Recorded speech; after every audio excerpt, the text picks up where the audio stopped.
Next students हम discuss करते हैं इवेपोरेशन को। Evaporation can be defined as the process in which liquid molecules escape from the surface and enter the gaseous phase. Students, evaporation वो process है जो हर temperature पे हो रहा होता है, कॉन्टीन्यूसली हो रहा होता है, और ये एक कूलिंग प्रोसेस है। और वो कैसे, उसको हम डिस्कस करते हैं। फॉर एग्जाम्पल स्टूडेंट्स, हमारे पास एक कंटेनर है जिसके अंदर लिक्विड प्रेजेंट है। अब at the surface liquid molecules present हैं। स्टूडेंट्स, एट द सरफेस वो लिक्विड मॉलिक्यूल्स प्रेजेंट होते हैं जिनकी काइनेटिक एनर्जी लिक्विड मॉलिक्यूल्स की एवरेज काइनेटिक एनर्जी से ज़्यादा होती है।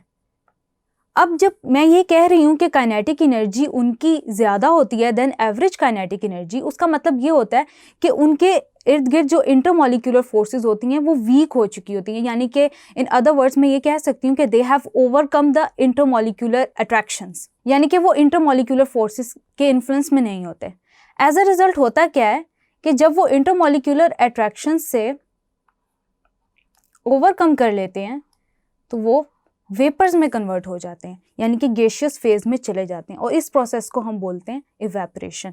अब as a result of evaporation होता ये है कि हायर एनर्जी का मॉलिक्यूल गैसियस फेज में चला गया।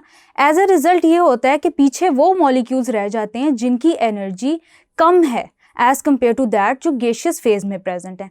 अब जिनकी एनर्जी कम होती है, एज अ रिजल्ट कूलिंग होती है। क्यों? क्योंकि जब मॉलिक्यूल्स हीट एब्जॉर्ब करते हैं तो उनकी काइनेटिक एनर्जी इंक्रीज होती है। काइनेटिक एनर्जी इंक्रीज होने की वजह से टेम्परेचर इंक्रीज होता है, और जब वो मॉलिक्यूल्स ही चले जाएं इन गैसियस फेज जिनकी वजह से टेम्परेचर ज़्यादा था, तो एज अ रिजल्ट कूलिंग होती है। इस तरह से हम ये जस्टिफाई कर सकते हैं कि evaporation is a cooling process. Evaporation में आप एग्जांपल ले सकते हैं पर्सपायरेशन की, स्वेटिंग की, जिसको हम एक टिडबिट में डिस्कस भी करेंगे। स्वेटिंग के रिजल्ट में ये होता है कि आप ठंडा फील करते हैं अपने आप को। इसी तरह स्टूडेंट्स हम डिस्कस करते हैं factors that affect the rate of evaporation. सबसे पहले आता है सरफेस एरिया। जितना ज़्यादा सरफेस एरिया होगा उतना ज़्यादा रेट ऑफ इवेपोरेशन ज़्यादा होगा, उतनी ज़्यादा इवेपोरेशन होगी। Intermolecular forces. Students, intermolecular forces की केस में ये होता है कि जितने ज़्यादा किसी भी लिक्विड के अंदर इंटरमॉलिक्यूलर फोर्सेस स्ट्रॉन्ग होंगी, उतना ही ज़्यादा उसका रेट ऑफ इवेपोरेशन कम हो जाएगा। अगर हम कंपेयर करें वाटर को और पेट्रोल को, तो वाटर की जो रेट ऑफ इवेपोरेशन है वो बहुत कम है as compare to that of petrol. Petrol आसानी से इवेपोरेट हो जाता है। इसी तरह टेम्परेचर, जितना ज़्यादा टेम्परेचर होगा उतनी तेज़ी से इवेपोरेशन का रेट भी फास्टर होता जाएगा। क्यों? क्योंकि काइनेटिक एनर्जी मॉलिक्यूल्स गेन करें और ज़्यादा जल्दी से वेपर फेज में कन्वर्ट हो रहे हैं। यहाँ स्टूडेंट्स मैं एक टर्म यूज़ करना चाहूँगी जिसे हम बोलते हैं वोलेटाइल। वोलेटाइल सब्सटेंसेस कौन से होते हैं? स्टूडेंट्स, वोलेटाइल सब्सटेंसेस वो सब्सटेंसेस होते हैं जिनकी ज़्यादा टेंडेंसी होती है वेपर फेज में कन्वर्ट होने की। फॉर एग्जांपल, अगर हम कंपेयर करें वाटर को और पेट्रोल को, तो वाटर वोलेटाइल नहीं है, नॉन वोलेटाइल है, या उसकी वोलेटिलाइजेशन की टेंडेंसी काफ़ी कम है as compare to that of petrol. Petrol is a volatile liquid. Vapour pressure को डिस्कस करते हैं students. Vapor pressure is the pressure that is exerted by the vapors of a liquid in equilibrium with the liquid in a given temperature is called as vapor pressure. Vapor pressure intensive property है। Vapor pressure को depth में discuss करने से पहले मैं ये बताती हूँ कि इंटेंसिव प्रॉपर्टी क्या होती है।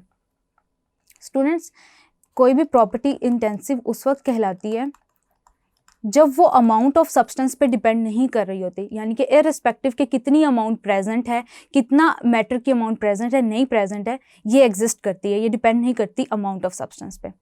उसके अलावा वेपर प्रेशर को अगर हम सिंपल वर्ड्स में मैं एक्सप्लेन कर सकूं तो ये वो प्रेशर है जो कि लिक्विड मॉलिक्यूल्स एक्सर्ट करते हैं अपनी वेपर फॉर्म में या अपनी गैसियस फॉर्म में। स्टूडेंट्स, आपकी बुक में वेपर प्रेशर को डायनामिक इक्विलिब्रियम के साथ रिलेट किया गया है। वो कैसे? एक क्लोज्ड कंटेनर है, कंटेनर की लिड क्लोज्ड है। ओपन कंटेनर के अंदर इवेपोरेशन होती रहती है टिल सारा का सारा लिक्विड उड़ जाता है, यानी कि इवेपोरेट हो जाता है।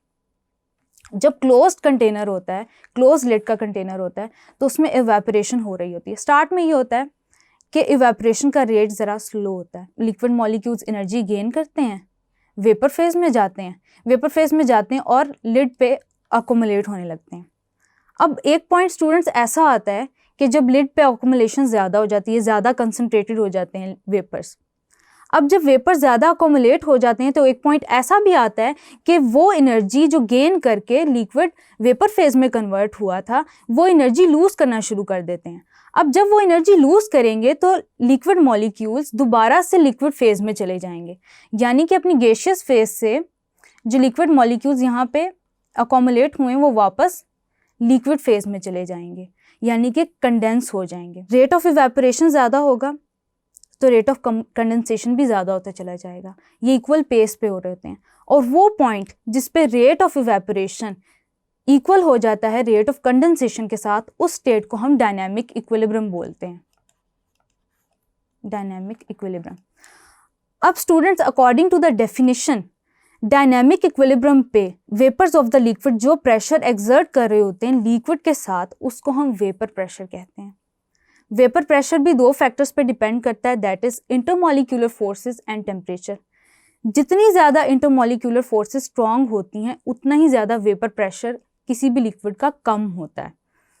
जितना ज़्यादा टेम्परेचर आप इंक्रीज करते जाएंगे वेपर प्रेशर उतना ही ज़्यादा होता चला जाएगा। Vapour pressure in other terms एक टेंडेंसी होती है to get converted into gaseous form. Vapour pressure curves देखते हैं स्टूडेंट्स। वेपर प्रेशर कर्व्स हम देख रहे हैं between temperature and pressure, with temperature on X axis and pressure on Y axis. अब ये जो डायथाइल ईथर है, diethyl ether is greater than that of ethanol. Diethyl ether का इथेनॉल से ज़्यादा वेपर प्रेशर है, and in turn ethyl alcohol का vapour pressure water से ज़्यादा है। यानी कि जितना ज़्यादा वेपर प्रेशर होगा उतनी ज़्यादा कम इंटरमॉलिक्यूलर अट्रैक्शन होंगी लिक्विड मॉलिक्यूल्स के अंदर।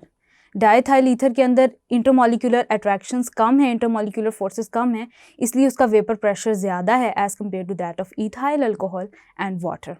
Water at 0 degree Celsius is 4.6 millimetre of mercury, यानी कि 0 डिग्री सेल्सियस पे वाटर का वेपर प्रेशर 4.6 मिलीमीटर मरकरी होता है, यानी कि वाटर का वेपर प्रेशर कम होता है as compare to that of diethyl ether and ethyl alcohol. At 0 degree Celsius students, ether possess the vapor pressure of 185 millimetre mercury, ethyl alcohol 12 millimetre mercury का vapour pressure possess करता है, जबकि water 4.6 millimetre mercury का vapour pressure possess करता है।